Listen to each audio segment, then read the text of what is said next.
জাতিসংঘ কর্তৃক এবারের বিশ্ব পরিবেশ দিবসে নির্ধারিত প্রতিপাদ্য হল জলবায়ু পরিবর্তন, আজকের পদক্ষেপ, আগামীর নিরাপত্তা।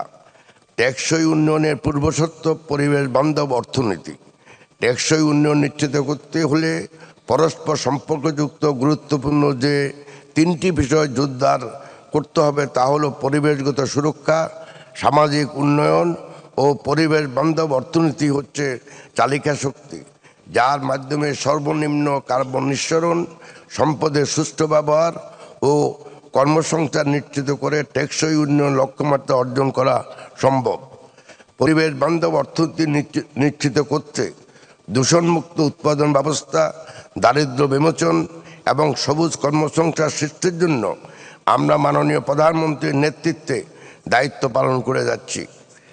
সম্মানিত সুধীমণ্ডলী, এবছর জাতিসংঘের জলবায়ু পরিবর্তন বিষয়ক কারিগরি সংস্থা IPCC কর্তৃক প্রণীত সর্বশেষ 6th অ্যাসেসমেন্ট রিপোর্ট অনুযায়ী বৈশ্বিক জলবায়ু পরিবর্তনের প্রভাবে মানব সভ্যতার অস্তিত্ব হুমকির মুখে পড়েছে। এই মর্মে রেড অ্যালার্ট জারি করা হয়েছে। বর্তমান প্রেক্ষাপটে লবণাক্ততা বৃদ্ধি, কৃষি উৎপাদন ব্যাহত, জলবায়ুজনিত বাস্তুচ্যুতি এবং প্রাকৃতিক দুর্যোগের তীব্রতা বৃদ্ধি বাংলাদেশের জন্য গভীর উদ্বেগের বিষয়। বিশ্বব্যাংকের এক রিপোর্ট অনুযায়ী 2024 সালে বাংলাদেশের চরম তাপমাত্রা ও তাপজনিত স্বাস্থ্য সমস্যার কারণে অর্থনীতিতে প্রায় 1.78 বিলিয়ন মার্কিন ডলার ক্ষতিগ্রস্ত হচ্ছে, যা দেশের জিডিপির প্রায় আনুমানিক 0.4%। সরকার শিল্প দূষণ হ্রাসের মাধ্যমে পরিবেশ সংরক্ষণ নিশ্চিত করার লক্ষ্যে মনিটরিং এবং এনফোর্সমেন্ট কার্যক্রম জোরদার করেছে। দূষণকারী প্রতিষ্ঠানকে শাস্তি ও ক্ষতিপূরণ আরোপ করার পাশাপাশি পরিবেশ সংরক্ষণে গুরুত্বপূর্ণ অবদানের জন্য জাতীয় পর্যায়ে স্বীকৃতি প্রদানের মাধ্যমে বিভিন্ন সেক্টরকে এবং সর্বোপরি পুরো জাতিকে পরিবেশ সংরক্ষণ ও পরিবেশ বান্ধব কার্যক্রমে উদ্বুদ্ধ করার লক্ষ্যে জাতীয় পরিবেশ পদক প্রবর্তন করা হয়েছে। এই বছরও মাননীয় প্রধানমন্ত্রী বিভিন্ন ক্যাটাগরিতে জাতীয় পরিবেশ পদক 2025 প্রদান করবেন। পরিবেশ পদকপ্রাপ্ত সকলকে আমার আন্তরিক অভিনন্দন জানাচ্ছি। বাংলাদেশের বন ও পরিবেশ সংরক্ষণের ইতিহাস পর্যালোচনা করলে দেখা যায়, শহীদ রাষ্ট্রপতি জিয়াউর রহমান এই দেশে যে সবুজ বিপ্লবের ডাক দিয়েছিলেন তা ছিল এক যুগান্তকারী পদক্ষেপ। তিনি আমাদের শিখিয়েছিলেন কিভাবে খাল খনন আর বৃক্ষরোপণের মাধ্যমে একটি দেশকে স্বনির্ভর ও সবুজ করে তোলা যায়। সেই সবুজ বিপ্লবের চেতনাকে অন্তরে ধারণ করে আমাদের সরকার প্রকৃতি ও পরিবেশ রক্ষায় এক যুগান্তকারী রূপকল্প অর্জনের জন্য কাজ করে যাচ্ছে। মাননীয় প্রধানমন্ত্রী তারেক রহমান নির্বাচনী ইশতেহারে বন রক্ষা এবং বন্যপ্রাণীর আবাসস্থল সংরক্ষণ এবং এটা পরিপূরক। বন না থাকলে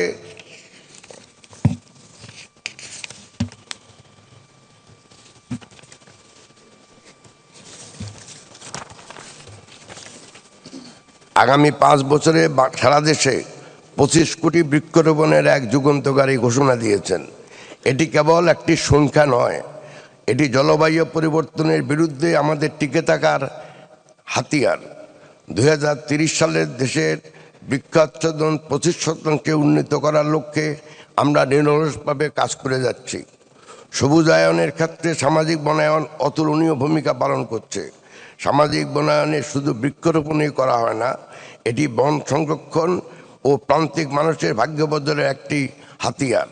সামাজিক বনায়নে স্থানীয় দরিদ্র মানুষ ও নারীরা বনের অংশীদার হিসাবে কাজ করছেন। সামাজিক বনের আবর্তনকালে উত্তীর্ণ হওয়ার পর আহরিত বনজ সম্পদের বিক্রয়লব্ধ অর্থের বড় অংশ পাচ্ছেন এই অংশীদারেরা, যা প্রমাণ করে যে বনায়ন ও দারিদ্রতা বিমোচন একে অপরের সাথে সম্পর্কিত। একই সাথে বনাঞ্চল রক্ষায় সহব্যবস্থাপনা ও সহযোগিতামূলক বন ব্যবস্থাপনা বাস্তবায়ন করা হচ্ছে।